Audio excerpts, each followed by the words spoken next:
हत्या मामलें अभियुक्त को गिरफ सह कोर्ट चालाण करिछि सदर थाना पुलिस। ए संपर्क में सांबादिक सम्मेलन सूचना देछन्ति सदर एसडीपीओ। हत्या मामलें 2 जन को गिरफ करा जाय कोर्ट चालाण करा जायछि। एही मामला संपर्क में सदर थाना रे आज अपराह्न रे सांबादिक सम्मेलन अनुष्ठित होईछि। सांबादिक सम्मेलन में सदर एसडीपीओ रविनारायण भंज, थाना आईआईसी भावग्राही राउत गणमाध्यम को सूचना दे कहिसन्ति जे एक हत्या मामलें 2 जन को गिरफ करा जाय कोर्ट चालाण करा जायछि। अभियुक्त द्वय हेले शासन दामोदरपुर तोटासाई बलभांदर कुमार प्रधान बयस 48 वर्ष और कालिया और वेणुधर प्रधान बयस 39 वर्ष। गत 12 तारिख रात्र रे शासन दामोदरपुर तोटासाई तुलसी बजार ठारे बानाम्बर प्रधान छिड़ा होइतिले। नरहरिपुर तोटाबाड़र मनोरंजन मिश्र तुलसी बजार को आसतिले। कौनसी कारण नहीं मनोरंजन बानाम्बर को चापुड़ा मारतिले। एने बानाम्बर को परिवार लोक माने मनोरंजन को आक्रमण करतिले। मनोरंजन को तले पकाई गोईठा विधा मारतिले। परे मनोरंजन घर को चली जाई गत 13 तारिख सकाळे जिला चिकित्सालय को आसतिले। अवस्था गुरुतर थिबारु डाक्तर एम्स पठाइतिले। एम्स रे चिकित्सा समय मनोरंजन को मृत्यु घटिला। तांकर इंटेरियल क्षत होइतिला। खंडगिरी थाना पक्षरु मनोरंजन को मृतदेह व्यवच्छेद करा जायतिला। परे जणा पड़तिला जे आक्रमण रे मनोरंजन को शरीर भितर एक क्षत सृष्टि होइतिबारु तांकर मृत्यु होइतिला। परे मनोरंजन को भाई निरंजन मिश्र सदर थाना रे अभियोग परे थाना पक्षरु तदंत करा जाय आईपीसी रे दफा 302-34 रे 180/2024 नंबर मामला रुजु करा जायतिला। 2 जन अभियुक्त कुमार प्रधान और कालिया और वेणुधर प्रधान को गिरफ करा जाय जे कोर्ट चालाण करा जायतिला। जामिन नामंजूर हेबारु जेल हाजत को पठाई दे जायछि। गोटे इम्पोर्टाट केस विषय ब्रीफ करने आज सांबादिक सम्मेलन नहीं सदर थाना रे गोटे आमर 17 तारिख रे गोटे केस होता case number 180 dated 17/4/2024 under section 302/34 IPC गोटे केस होता गोटे सेंसेशनल केस बोली कहबी किसी केस क्लू प्रथमे जिते घटनाटा घटीला तार किसी क्लू किसी गोटे नाला कई जन भावी नथिले जे एमती गोटे घटना गोटे अलग रूप नब गोटे मर्डर केस रूप नब से केसटा इम्पोर्टाट बोली अनुभव करुच्ची।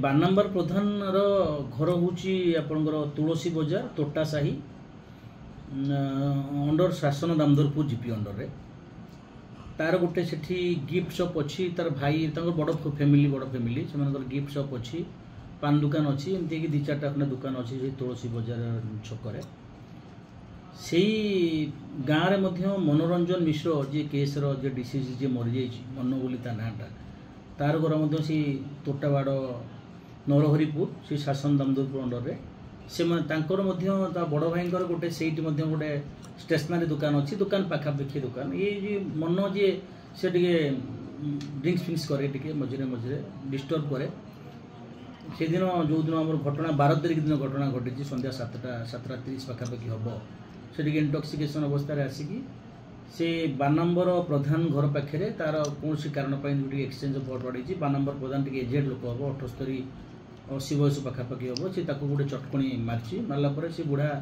बस पड़ी फल तार परिवार लोक जो मैंने पाखापाखि थिले तो से रिएक्टिव होती आम गोटे वयस्क लोक आम बड़ बापा को असल्ट कला बोली से तार पुओ पुतुरा माने टिके रागी जाइछन्ती से भितर हाथापाई एवं से तार जो बानाम्बर प्रधान जो पुओ पुतुरा माने अछंती से माने ताकू बाड़ेइछन्ती आमर से केस रे जहाँ प्राइमरी भाव में जानिचु कुमार प्रधान जे कि बानाम्बर प्रधान पुओ जार 48 वर्ष हम एवं कालिया ये सुबर्ण प्रधान पुओ से 2 जन एवं तांको सहित आउ जड़े 2 जन थिले से माने ताकू हाथ में आसल्ट कर हाथ में गोड़े मरला ये तो इंटॉक्सिकेशन अवस्था था सी पड़ी भी जाइए पेट पेट को 2-4 गुठा मारदे मारला फल लोक मैंने जेनरल लोक भावुं से तो सेमती मद पीकी डिस्टर्ब करे सब पाटुंड करे केसी बेसी लोक मैंने गुरुत्वर सहित कहीं नहीं ना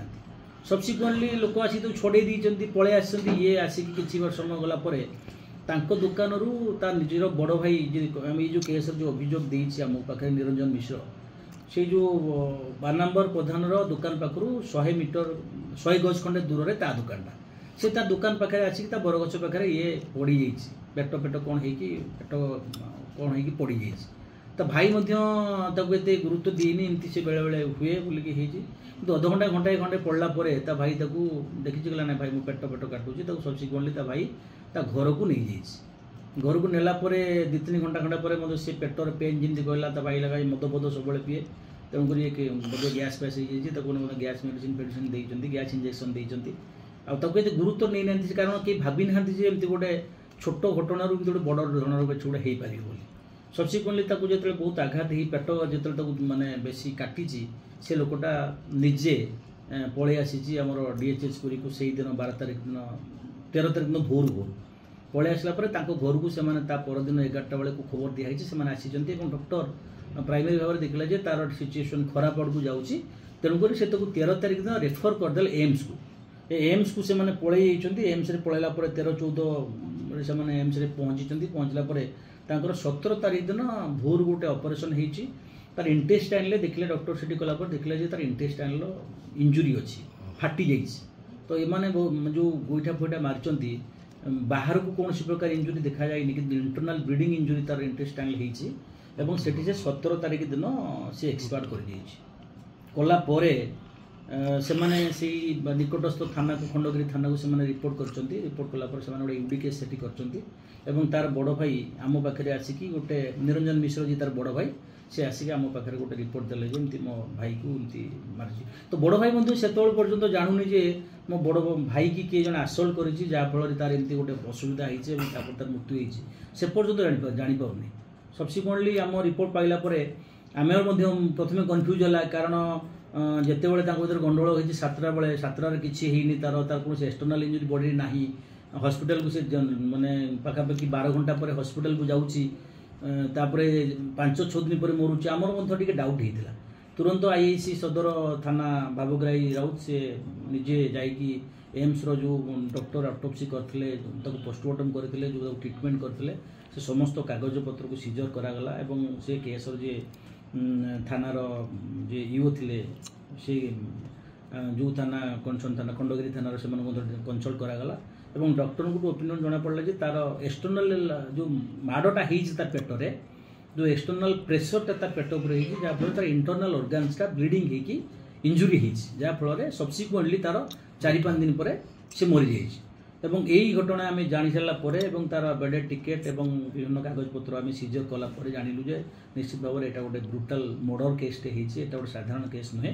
ଏବଂ ତୁରନ୍ତ ଆମେ ସେଠି ପଦକ୍ଷେପ ନେଲୁ। ସେ ସ୍ପଟ୍କୁ ଆମେ ନିଜେ ଯାଇଥିଲି, ମୁଁ ଯାଇଥିଲି IICଙ୍କ ସାଙ୍ଗରେ। ଆମେ ଯାଇକି ସେ ସ୍ପଟ୍ରେ ଭେରିଫିକେସନ୍ କରିକି ବିଭିନ୍ନ ସାକ୍ଷୀ ପ୍ରମାଣ ଆଧାର କଲା ପରେ ଆମେ 2 ଜଣ ଲୋକକୁ ଆମେ ଆରେଷ୍ଟ କରିଛୁ ଏ କେସ୍ରେ। ପ୍ରାଇମେରୀ ଭାବରେ କୁମର ପ୍ରଧାନ, ଯିଏକି ବାନାମ୍ବର ପ୍ରଧାନର ପୁଅ, ଏବଂ ଆଉ ଜଣେ ହେଉଛି ବେଣୁଧର ପ୍ରଧାନ ଆଲିଆସ୍ କାଳିଆ, ଯିଏକି ସୁବର୍ଣ୍ଣ ପ୍ରଧାନର ପୁଅ।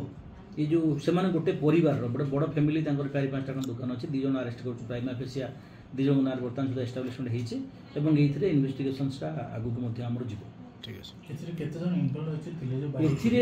एथिरे सेमाने 7 जन लोक मान ना प्राइमरी भाव में अभियोग पत्र देइचंती जो एफआईआर मेंशन करा जायछि आमर वर्तमान सुधा 2-3 जन लोक मानकर ना एस्टाब्लिशमेंट होउछि जो माने एक्चुअली माडरे थिले बा जमा तक बाड़ेइचंती एक्चुअली से प्रथमे जे डीसीजी अछि से जायकि तार से 12 नंबर प्रधान को चापुडे मारला फल से 70 bureau report Ekamra news agency.